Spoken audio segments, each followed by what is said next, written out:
어제 열린 음악회를 통해서 우리가 많이 은혜를 받았고 또 참석하신 여러분들이 참 좋은 말씀들을 많이 하셨습니다. 참 보기 드문 그런 공연이었다. 성도들이 무대의 체질인가 보다. 혹은 또 어떤 사람은 또 끼가 있다. 뭐 이렇게 다양한 평가가 나왔는데 참 좀처럼 그렇게 준비가 어려운 그런 그 프로그램이었던 것 같습니다. 여러분이 많이 수고하셔서 기대에 못지않게 오히려 기대 이상으로 은혜로운 그런 열린 음악회를 가졌습니다. 그러면서 한번 생각을 해보았어요. 우리 교회가 창립한 지가 30년, 개척 예배까지 따르면은 30년 하고도 6개월인데 참 많은 세월이 흘렀구나. 정확하게 11,032일이 지나갔더라고요. 금식 한 날을 빼고 밥그릇 수를 계산해 보니까 33,000번 식사를 했어요. 얼마나 많은 세월이 흘렀는지 모릅니다. 그러나 우리의 인생길은 하루하루가 소중하기 때문에 하루하루를 최선을 다해서 살다 보니까 여기까지 왔구나, 그런 생각을 하고요. 옛날에는 주일 저녁 예배가 있었고 또 수요 예배도 있었고, 그런 때는 한 주에 11번씩 강달에 설교를 했습니다. 요즘은 주일 오후는 없습니다만은 계산을 해보니까 14,794번 설교를 했더라고요. 이 강단에서만 신방을 가서 우리 교회 성도 가운데 신방을 많이 간 성도는 한 40분 이상 간 분도 있습니다. 제가 등록카드에 다 적어놓기 때문에. 그래서 무수히 말씀을 전했구나, 그런 생각을 하게 되면서 이제는 좀 성숙해져야 되겠다. 30살이 됐으니까 일반적인 삶으로 보면은 이제는 장가도 가고 이제는 맨날 아이가 아니라 이제는 자식을 키워야 될 나이가 됐다. 그래서 좀 더 성숙해져야 되구나, 그렇게 생각을 하면서 음악회를 보면서 우리가 제일 첫해 개척했던 해에 성탄절 음악 그런 음악회를 한 적이 있습니다. 대원 한 10명 정도가 가서 열심히 포스터를 직접 그리기도 하고 열심히 했었어요. 그때 비하면 너무나도 많이 발전을 했는데, 우리가 이제는 우리 아버지 하나님이 온전하신 분이기 때문에 너희도 온전하라 그렇게 말씀하셨는데, 이제는 30년의 세월이 지나면서 좀 더 온전을 향하여 나가야겠구나, 그런 생각을 해보게 되어집니다. 지난 50회 특별 새벽 집회를 하면서 주제가 죽은 후에는 어떻게 되는가, 죽음을 준비해야 된다는 사실을 가지고 새벽마다 말씀을 전했습니다. 그러면서 우리가 하나님의 사람, 성령의 사람들로서 우리는 성령의 열매를 맺어야 된다는 사실을 말씀드리고 끝났는데, 어떤 의미에서는 그 특별 새벽 집회 말씀의 하나의 결론일 수가 있습니다. 우리는 온전한 자가 되어야 된다. 물론 이 세상에 온전한 사람은 한 사람도 없습니다. 역사상에 예수님 외에는 아무도 온전한 사람이 없지만은, 그러나 부전자전으로 아버지가 온전하시기 때문에 그의 자녀인 우리도 그래도 아버지를 많이 닮아서 절대적인 온전은 아니지만은 상대적으로 볼 때 그래도 점점 더 온전해지는 그런 삶을 살아가면서 하나님 앞에 영광 돌리는, 효도하는, 아버지 하나님께 효도하는 자녀들이 되시기를 주의 이름으로 축복합니다. 이 세상은 온전하지를 않습니다. 사단이가 주장하고 역사하는 이 세상은 문제투성입니다. 이 세상에서 우리 뜻대로 되는 일이 없습니다. 막 차를 후레이를 막 달다 보면 이상하게 또 내가 가는 길 말고 옆에 길이 빨라요. 그냥 내가 그 길로 들어서면 그 다음에 또 그 옆에 길이 빨라요. 왔다 갔다 뜻대로 되는 일이 없습니다. 이런 어려운 세계를 우리가 살아가고, 인간관계도 그렇습니다. 정말 좋은 친구는 왔다가 떠나기가 쉬워요. 적들은 옆에 들어붙어 있습니다. 나를 내 인생을 괴롭게 하는 그 인생들은 옆에 안 떠나요. 그런 인생을 우리가 살아갑니다. 참 어려운 일들이 많습니다. 그런데 온전하다는 게 뭐냐? 온전한 것이 평소에는 잘 모릅니다. 바람이 세게 한번 불어봐야 이게 지금 갈대 신앙인지 바위 신앙인지는 그때 알 수가 있는 거예요. 강한 바람이 불어올 때 갈대 신앙은 막 끝없이 흔들립니다. 그러나 바위 신앙은 굳건히 서서 바람을 막고도 끄떡하지 않는 신앙, 이 온전한 신앙이에요. 그래서 사업이 망가지고 자식이 문제가 생기고 병에 걸리고 인간관계에 억울함을 당하고, 이때 우리의 신앙의 성숙도를 보여줄 수 있는 거예요. 어떤 일을 만나도 우리는 여전히 안정된 마음으로 하나님의 시각으로 모든 것을 보면서 온전함을 보여주는 저와 여러분 되시기를 바랍니다. 저는 지난 금요일 날 금요예배 직전에 병원에 신방을 갔었어요. 신방을 가서 기도를 해드리고 딱 나오니까 시간이 어중간하더라고요. 교회에 오면은 한 30분 여유가 있을 것 같더라고요. 그래서 그 교회 앞에 들어가는 입구에 환하더라고요. 그래서 너무 좋은 장소다. 그 앉아서 책을 꺼내서 거기서 앉아서 읽고 앉았었어요. 그런데 우리 교회 권사님 두 분이 그 앞을 지나가다가 목사님 여기 웬일입니까? 그러면서 이제 또 신방으로 들어갔어요. 그 나는 앉아 있는데 또 조금씩 집사님 한 분이 나와요. 집사님이 웬일입니까? 목사님이 웬일입니까? 아니, 아이가 뜨거운 물을 뒤집어서 가지고 이 앞을 다 다쳤다는 거예요. 다쳐서 급하게 지금 와서 병원에 지금 입원했다는 거예요. 그래서 제가 그 얘기를 하려는 게 아닙니다. 그 다 지나가는 거죠. 그런데 이 얘기를 하시는 거예요. 아들이 이런 기회를 통해서 하나님을 좀 알게 되면 좋겠다고. 그게 믿음인 겁니다.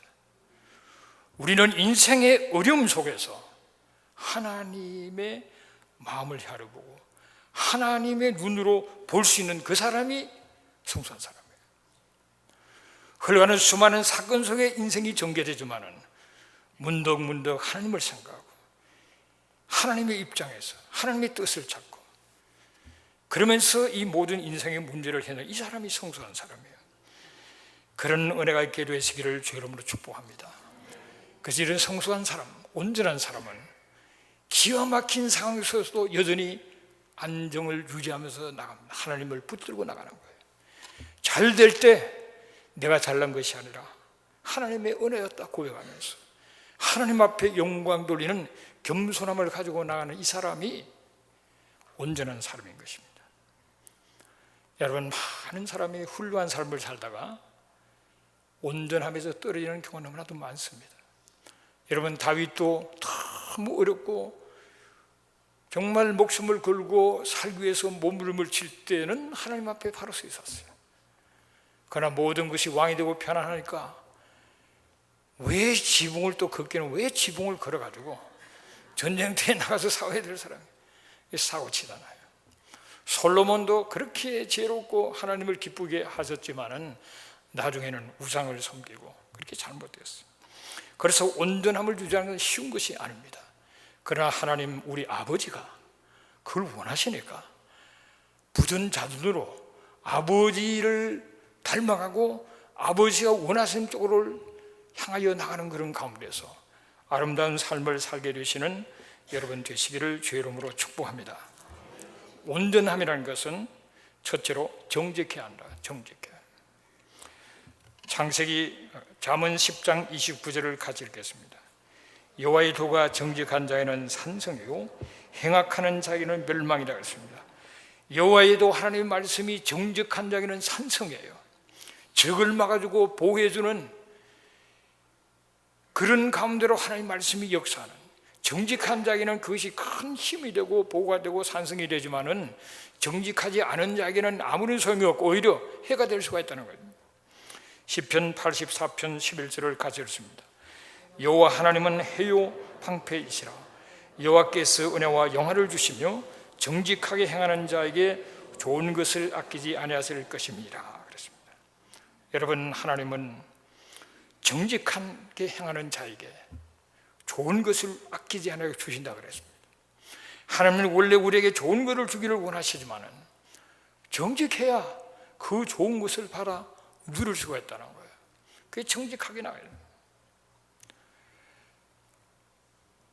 우리가 진실하지 못하면 하나님을 슬프게 할 뿐만 아니라 하나님의 축복을 못 받는다는 거예요. 우리는 정직하게 나가야 되는 거예요. 큰 것뿐 아니라 적은 일에까지 정직성을, 우리가 나는 100% 정직하다 그런 사람이 어디 있겠어요. 그러나 우리는 할 수 있는 대로 하나님 은혜 속에 용기를 가지고 정직하게 살아가는, 그래서 하나님의 축복 속에 사는 저와 여러분 되시기를 주의 이름으로 축복합니다. 어떤 분이 한국에서 교사로 오래 있다가 미국으로 이민을 왔어요. 그 교사로 있다가 미국에 이민 와서 뭐 교사할 만한 자리도 없잖아요. 그래서 결국은 세탁소를 하게 됐어요. 그 세탁소를 열심히 하고 있는데, 그러면서 벌어서 선교비 보내기도 하고 열심히 하고 있는데 참 좀 한심한 거야. 야, 내가 그래도 한국에서는 학생들을 가르치면서 뭔가 좀 의미 있는 일을 했는데 이거 뭐 먹기 살기 위해서 이렇게 내가 세월을 보내는 것이 너무 안타깝구나.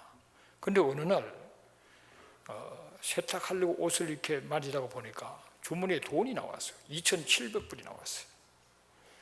주여 감사합니다. 내 어려움을 아시고, 그게 아니고 이거 뭐 누구 시험하나 이렇게 생각이 들었어요. 기분도 뜨름한데 시험하나 그러면서 그 다음날 주인이 왔길래 누굴 테스트합니까 하면서 줬어요. 이 사람이 항공회사 부사장이었어요. 그런데 이분이 본인이 하는 그 사업체가 있었는데 무슨 일이 있었는지 뭐 그 사업을 격려한 사람이 떠나는지 이분을 모셔가지고 그 사업체를 맡겼어요. 정직한 사람. 그래서 700명 종업원을 거느리는 사업을 하면서 아주 신앙이 좋고 선교를 열심히 하는 그런 분이 있습니다. 여러분, 우리는 살아계신 하나님을 믿기 때문에 우리는 정직해야 한단 말이죠. 교회 안에서뿐만 아니라 우리 일상적인 삶 속에서 그리스도를 물리치고 정직하고 진실하게 나감으로써 하나님의 축복의 통로가 되시기를 주의 이름으로 축원합니다. 둘째로, 우리가 온전하다는 것은 우리의 태도의 문제입니다. 바른 태도를 가져야 한다. 빌립보서 2장 2절의 4절을 같이 읽겠습니다. 마음을 같이하여 같은 사랑을 가지고 뜻을 합하며 한 마음을 품어 아무 일에든지 다툼이나 허용으로 하지 말고 오직 겸손한 마음으로 각각 자기보다 남을 낮게 여기고 각각 자기를 돌볼 뿐더러 또한 각각 다른 사람들의 일을 돌보아 나의 기쁨을 충만하게 하라. 빌립보서 4장 4절. 주 안에서 항상 기뻐하라. 내가 다시 말하노니 기뻐하라. 이 바른 태도를 가지고 살아야 돼요. 우리는 자기에 대해서도 바른 태도를 가져야 됩니다. 내가 누구인지 바로 알아야 돼요. 저는 오늘 밤에 이제 일본에 가서 말씀을 전하게 되는데, 이 노예 세미나를 인도하는데 그 이제 헌법의 교리라든지 이런 걸 이제 좀 가르치는 그런 시간이에요. 헌법 정치편도 가르치면은 교리도 가르치고 우리 교단 입장을 하는데, 그러면서 이렇게 뭘 하려고 생각하고 교재를 만들다가 제일 처음에 뭘 했냐면은 내가 만난 하나님, 그걸 일단 얘기를 해야겠다. 문제는 우리가 뭔가를 할 때 내가 누구냐가 중요한 거예요. 내가 누군지, 내가 누구인지를 어느 누구에게나 우리가 얘기할 수 있어야 되고, 또 그 입장에서 뭘 설명해도 설명하는 거잖아요. 내가 누구인지, 내가 어떻게 하나님을 만났는지, 나는 하나님 앞에서 어떤 존재인지, 무슨 자랑하는 것이 아니라 무슨 뭐 PR이 아니라 내가 누구인지, 거기에 그 다음에 모든 게 다 따라오는 거예요.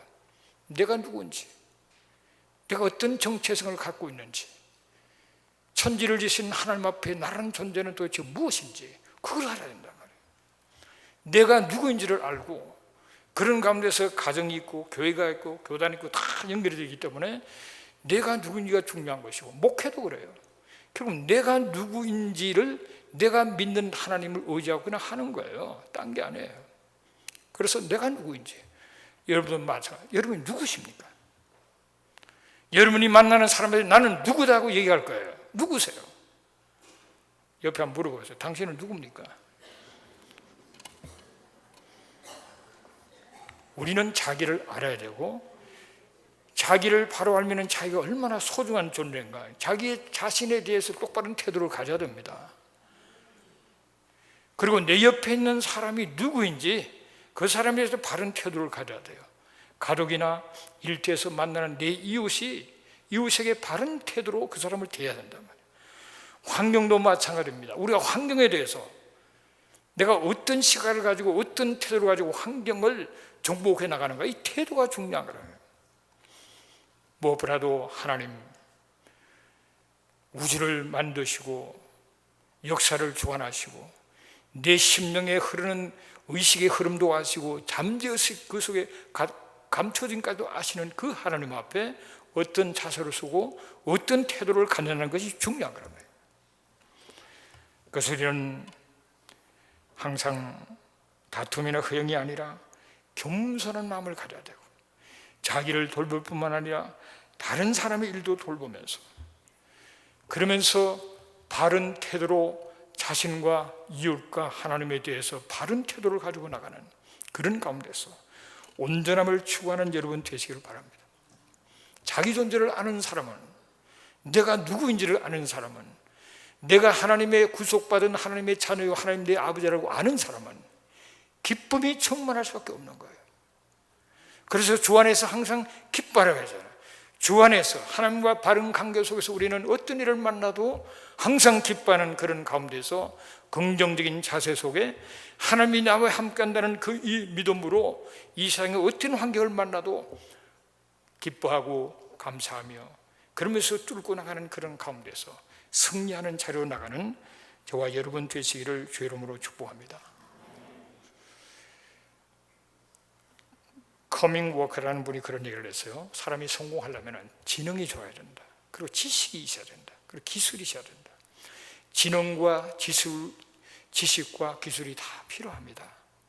그리고 이 기술도 모든 것이 발달되어 나가고 지식도 발달되어 나가기 때문에 끊임없이 배우고 익히는 것이 필요하죠. 그러나 가장 중요한 것은 태도다. 태도. 성공의 90% 이상은 태도에 달려있다는 태도. 과거의 미능의 과거를 넘어서야 되고 건강 때문에 할 수 없는 것이다. 아니에요. 나는 가진 거 없었기 때문에 못한다. 아니에요. 나는 배운 거 없어서 못한다. 나이가 들어서 못한다. 여러분 그것도 하나의 조건은 되지만은 결정적인 것은 아니다. 결정적인 것은 나의 태도입니다. 나의 태도요, 내 신앙의 자세를 따라 어떤 일을든지 우리가 뚫고 나갈 수 있어요. 어떤 사람은 내성마비가 돼가도 하나님에 대한 사랑을 노래하고 많은 사람을 감동주는 사람이 있어요. 건강 때문은 아니다 말이죠. 인생을 살아면서 너무나도 처참하게 망했기 때문에 그 다음부터 빛을 발하는 사람이 있어요. 너무나도 보통 사람은 다른 어려운 일을 만났기 때문에 나는 하나님을 알게 되고 나는 너무나도 부족하기 때문에 하나님밖에는 의지할 리가 없었기 때문에 하나님만을 의지했더니만 하나님은 놀랍게 역사하셨습니다. 그럴 수많은 감정이 나요. 우리가 받은 바른 태도를 가질 때 어떤 환경 속에서도 승리할 수가 있는 줄로 믿습니다, 여러분. 그리고 그런 적극적이고 바른 태도, 믿음의 태도를 가질 때 우리의 꿈이 이루어지고 위대한 일들이 일어나고 창조적인 역사가 있게 되는데 그건 바로 태도에 있다는 태도. 그래서 우리는 태도가 중요합니다. 사람에 대한 태도. 자기 자신에 대해서도 성실하지만 내 옆에 있는 사람을 소중히 여기고 성실해야 된다. 섬김의 똑바른 태도를 가져야 됩니다. 우리 하나님 앞에도 바른 태도로 성실함으로 하나님을 하나님으로 대접하고 인정하는 가운데 살아야 된다는 거예요. 그런 태도를 통해서 하나님을 닮아가는 주의 자녀들 되시기를 주의 이름으로 축복합니다. 여러분, 우리의 영성이라는 것이 어디서 나타납니까? 영성이 교회 안에서 혹은 기도할 때 나타납니까? 아닙니다, 여러분. 우리의 진정한 영성은 우리의 삶 속에서 나타나는 거예요. 어떤 위기 속에서 어떻게 하고 있는지, 내 일상적인 삶 속에서 어떤 모습을 사는 여기에 진정한 영성이 나타나는 것이지, 골방 안에서 기도하는 그 자리에는 영성을 얻기 위한 노력이지 실제 영성은 삶 속에서 나타나야 진정한 영성이 되는 겁니다. 그래서 사람들을 감동시키는 그런 저와 여러분 되시기를 주님의 이름으로 축복합니다. 셋째로 우리는 자신의 일을 충실해야 돼요. 자신의 일을. 다니엘서 6장 4절을 같이 읽습니다. 이에 총독들과 고관들이 국사에 대하여 다니엘을 고발할 근거를 찾고자 하였으나 아무 근거 아무 허물도 찾지 못하였으니 이는 그가 충성되어 아무 그릇됨도 없고 아무 허물도 없음이었더라. 자신의 일을 평소에 충실하게 살았어요. 여러분 신문에 보면은 위로 막 올라가다가 그냥 추락하는 사람들이 얼마나 많습니까? 평소에는 잘 모르다가 높은 위치로 올라가니까 점점 더 강력하게 뒷조사를 하니까 추락하는 사람이 얼마나 많아요. 평소에 우리는 자기의 일을 충실해야 되는 거예요. 이 다니엘은 정직하고 아주 민첩한 일꾼으로 충성했는데 허물을 찾아볼 수가 없었더라고요. 허물이. 이 세상에 절만 믿을 만한 사람이 많지 않죠. 그런데 정말 참 다니엘은 털어서 먼지 안 나는 사람이 어디 있나 그러는데 이 안 나는 거라. 아무리 쫓아가 봐도 안 나는 거예요. 숨어서 다 관찰해도 안 나는 거예요. 허물이 발리질 않는 거예요. 뒷조사, 과거조사 다 해도 뭐가 나오는 게 없어요. 한 가지가 뭡니까? 하나님을 섬기러 그거 하나밖에 없어요. 그러니까 딴 걸로 아무리 칠래도 안 되니까 하나님을 믿는 거, 그거를 걸어서 잡아내는 거죠. 사업하는 사람들이 그런 얘기를 하더라고요. 사업에 뭐가 제일 힘드냐? 손님들이 힘드냐? 아니에요. 밑에서 하는 일꾼이 힘들다는 거예요. 일꾼들이. 맞습니까? 그것도 하시는 분도 있고 무슨 소리인지도 모르시는 분도 계시는 것 같으네. 사업을 안 해보셔가지고 종업을 많이 거느리면 거늘수록 힘든 게 종업원을 거느리는 게 힘든다는 거예요. 사람을 믿기도 어렵고 아주 사람에게 고통을 주는 사람이 많은 겁니다. 이 그런 가운데서 정말 온전한 신뢰할 만한 정직한 바른 태도를 가진 자기를 충실한 사람은 그야말로 빛나는 거죠. 얼마나 귀한 사람이에요. 우리는 자신의 일에 충실하는 것이 그게 영성입니다. 영성. 막 금식하고 기도한다고 해서 영성이 뛰어난 게 아니에요. 자기 일상적인 삶 속에서 충실하게 나요. 허물이 없는 누가 봐도 정말 인정할 만한 믿을 만한 바로 그 사람이 온전한 사람이에요. 넷째로 우리는 개인적으로 정결해야 합니다. 정결. 데살로니가 전서 4장 7절 8절을 같이 읽겠습니다. 하나님이 우리를 부르심은 불응하게 하심이 아니요 거룩하게 하심이니 그러므로 저버리는 자는 사람을 저버림이 아니요 너에게 그의 성령을 주신 하나님을 저버림이니라 그랬습니다. 하나님은 거룩하신 분입니다. 하나님은 속성이 거룩하시기 때문에 더러운 것을 견디지를 못하세요. 거룩함을 추구해야 된다. 성령을 주신 하나님을 저버린 거예요. 우리가 거룩한 삶을 살지 못하는 것은 성령을 주신 하나님을 거스르는 거고 저버리는 것이고 성령의 감동을 소멸하는 거예요. 성령이 거룩한 영이기 때문에 우리가 거룩을 추구하고 하나님 앞에 정결한 모습으로 서야만 쓰임을 받을 수 있다는 겁니다. 데살로니가 전서 5장 22절을 같이 읽습니다. 악은 어떤 모양이라도 버리라 그랬습니다. 어떤 모양이라도 버리라. 하나님 앞에 우리가 쓰임을 받으려면 정결한 삶을, 깨끗한 삶을 살아야 돼요. 그러기 위해서는 우리가 호람대오의 정신이셔야 돼요.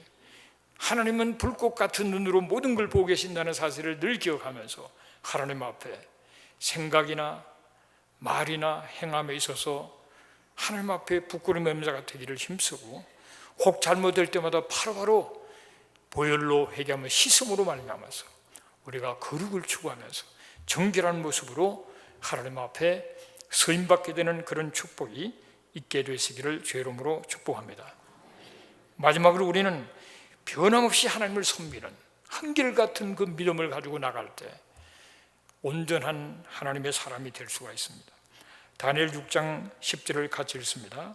다니엘이 이 조서에 왕의 도장이 찍힌 것을 알고도 자기 집에 돌아가서는 윗방에 올라가 예루살렘으로 향한 창문을 열고 전에 하던 대로 하루 3번씩 무릎을 꿇고 기도하며 그의 하나님께 감사하였더라. 네. 한결같았습니다. 조세 왕이 도장을 찍었기 때문에 기도하다가 발각되면 잡혀가고 사자굴에 던져진다는 것을 분명히 알았지만은 그는 늘 하던 대로 예루살렘을 향하여 창을 열어놓고 하루에 3번씩 하나님 앞에 무릎을 꿇고 기도했는데 부들부들 떨면서 기도한 게 아니에요. 왕에게 잡혀 사자굴에 던져지는 걸 알지만은 두려워서 떨면서 그냥 살려달라고 기도한 것이 아니고 감사하면서 기도하셨다. 이 한결같은 그 믿음이 하나님이 책임지시는 믿음입니다. 야, 이거 기도하다가 잡히면 큰일 나지. 문 꽁꽁 닫고 기도 안 하는 척 하면서 그것이 아니고 그냥 한결같이 그냥 했어요. 왜? 하나님이 책임질 줄로 믿기 때문에. 순교의 이 상황 가운데서 순교할 거나 살 거나 이런 기로에 놓였을 때 앞으로 저나 여러분에게 그런 기회가 올지 모르겠지만은 내가 한번 그냥 고개 한번 숙이고 내가 마음으로는 아니지만은 그냥 고개만 한번 숙여주고 믿는 척하고 사실은 내가 우상을 섬길 수 있나? 내가 하나님을 섬기지만은 우상에 내가 한번 그래도 절하고 내가 살아야 가정도 살리고 교회도 살리지 내가 죽고 부르면 교회는 누가 할 거며 별 걱정을 다 하면서 그냥 잠깐 뭐 마음은 아니고 겉으로만 하면 이렇게 하겠다. 그런 사람 많아요, 여러분. 한국 조선 기독교 역사 속에 보면은 노예에서 신사참배를 가결하고 그거는 종교 의식이 아니냐. 그리고 심지어는 가서 뭐 그냥 그 사진이 있어요. 목사 장로들이 그냥 그 신사참배하기로 하고 물속에 들어갔다 나오고 뭐 이렇게 뭐 훈도시라 그럽니까? 이거 뭐 하나 차고는 물속에 들어가면 그게 다 사진이 찍혀 있어요. 그 시간에 그렇게 했겠죠. 아니 내가 좀 창피하긴 하지만은 이거 좀 참고 내가 가정도 지켜야 되고 교회도 살려야 되고 뭐 이렇게 해야 될 거라고요. 근데 신앙은 그런 게 아닙니다. 순교라면은 자기 믿는 것을 위해서 죽는 게 순교예요. 믿는 거. 믿는 게 무슨 뭐 겉으로 보입니까? 그 믿는 거. 그 행위를 우리가 목숨을 살리기 위해서 내 믿는 것을 거부한다는 게 어찌됐든 간에 거부한다는 것 자체는 배교란 말이에요. 배교. 김원국 씨가 쓴 순교라는 그 일종의 픽션이 있죠. 1960년대에 썼는데 재미 작가로 미국에서 영문 소설입니다, 원래가. 근데 거기 보면 그런 얘기가 나와요. 6.25 때 유엔군이 북쪽으로 올라가서 이제 평양에다가 본부를 두고 이 정보 개통해서 이 일을 하는데 그 전에 평양에 14명의 목사가 잡혀가는데 12명이 처형을 당해버려요. 2명만 거기서 살아나온다. 그런데 이 죽은 사람에 대해서 조사를 하라. 그 조사를 하는 과정 속에서 나중에 보니까 살아난 2사람은 한 사람은 미쳤고 돌아버리고 한 사람은 살아난 거 보니까 모든 사람이 이 배신한다거나 배교했구나 그렇게 손가락질 했는데 다 만나보고 조사를 해보니까 이 12명이 배교한 거예요. 순교하는 상황이니까 나는 예수 안 믿겠다 그런 거예요. 그러니까 이 공산당이 이거 가짜구나 해서 다 죽여버렸어요. 그리고 나는 죽더라도 목숨을 나는 배신할 수가 없다. 그 사람, 이 사람 진짜구나 내보내줬어요. 그 가정 속에 한 사람이 돌아버렸어요. 그런 그 사건이 있는데 보신 분은 보시겠지만은 우리가 정말 내 목숨을 내놓아야 할 때 구차스러워지고 변명이 많아져요. 내가 죽어봤자 이게 개죽음이지 이게 무슨 의미가 있나 이렇게 생각할 수 있어요. 그렇지 않습니다, 여러분. 하나님께서 우리가 순교의 순간 상황 속에서 순교를 택한다고 해서 하나님 나라를 살리려면 살려줄 수 있는 거예요. 내가 걱정 안 해도. 그러나 하나님께서 순교의 제물을 받기로 하면 순교의 제물을 받을 거예요. 그러니까 우리는 그 시간에 앞뒤를 재지 말고 내 신앙을 고백하고 죽든지 살든지 끝내야 된단 말이에요. 다니엘이 그랬어요.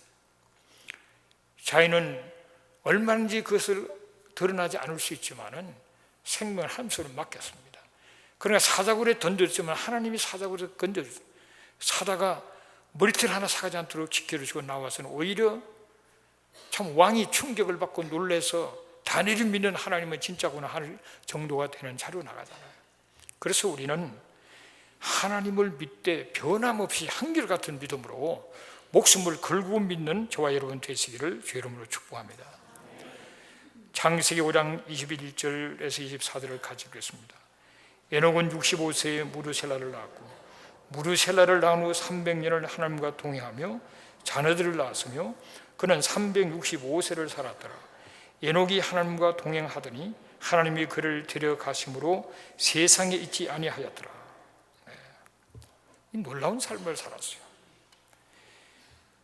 65세 모두셀라, 가장 오래 사는 사람이 무두셀라도 969년을 살았으니까 그 무두셀라를 낳았습니다. 그리고 그때부터 300년을 하나님과 동행을 했어요.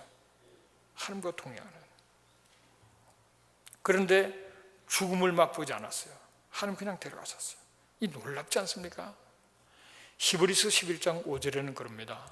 그는 죽음을 보지 않았고 그것은 하나님을 기쁘시게 하는 자라는 증거를 얻었다 그랬어요.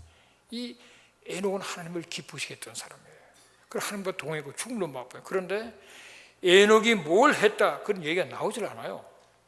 무슨 큰 일을 했다, 뭐 여호사처럼 가나안을 정복했다든지 다윗처럼 뭐 예루살렘을 장악하고 거기 참 거대한 다윗 왕국을 세우고 그리고 솔로몬은 뭐 성전을 뭐가 있는데 이 에녹은 하나님과 그냥 들림을 죽음을 당하지 않았다고요.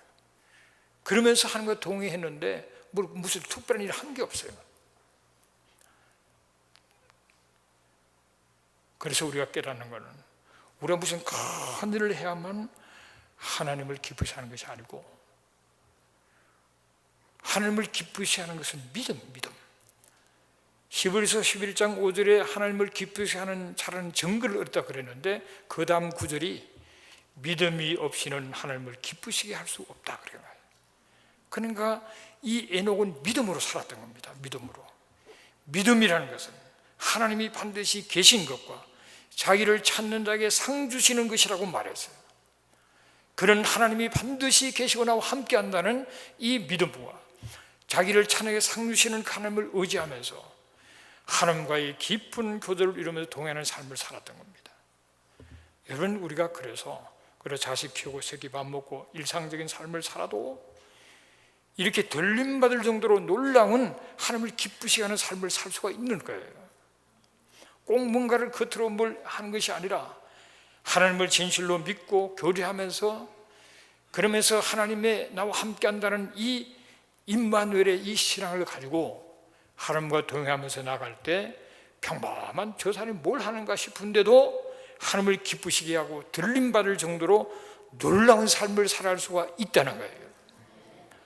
그래서 우리는 믿음으로, 한결같은 믿음으로 하나님과 동행하는 삶을 사시기를 주님으로 축복합니다. 그래서 히브리서에 보면 전부 믿음으로 에녹은 믿음으로 노아는 그럽니다. 이 노아는 하나님이 자기에게 명하신 대로 다 준행했다 그랬어요. 그 악한 세대 속에 하나님을 온전히 믿는 노아 한 사람을 통해서 하나님은 방주를 짓게 하죠. 다 그대로 순전히 믿음으로 준행했기 때문에 노아 가족을 살려서 인류가 존재하게 된 거예요. 여러분, 우리는 일상적인 평범한 삶이지만 믿음으로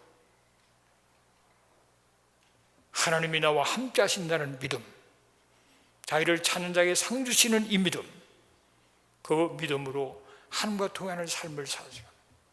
한결같은 그 믿음으로 온전한 삶을 이루시는 여러분 되시기를 주님의 이름으로 축복합니다. 기도하겠습니다. 말씀을 생각해 보면서 우리가 우리의 삶 속에서 정직하게 사는 것이 진정한 영성입니다. 정직하게 믿음의 태도로 또 자기 일에 충실하면서 정결한 모습으로 변함없는 믿음으로 우리 하나님 앞에 영광을 돌리게 해달라고 우리 주를 한번 외치고 기도하겠습니다. 주여, 살아시는 아버지 하나님, 우리 아침으로 귀한 말씀을 하게 주시니 감사합니다.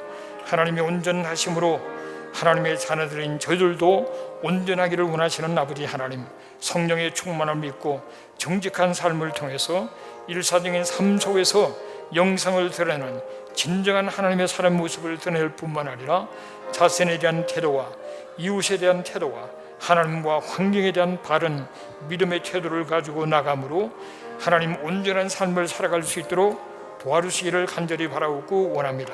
자기 일에 참으로 충실할 수 있도록 도와주시고 하나님 주신 사명을 붙들고 항상 정결한 모습으로 거룩한 심령으로 하나님의 축복의 통로로 한결같은 변함없는 그 믿음으로 주 앞에 영광 돌리는 삶이 되며 하나님의 뜻을 이루는 삶이 되도록 도와주시기를 간절히 바라옵곤 합니다. 아주 어렵고 힘든 환경 조건은 바로 내 믿음을 테스트하는 것이라는 사실을 기억하면서 기가 막힌 환경 속에서 믿음을 인정받고 참으로 변함없는 그 믿음으로 하나님 앞에 인정받는 삶이 되어줄 수 있도록 하나님 도와주시기를 간절히 바라옵고 예수 이름의 이름으로 기도합니다. 아멘.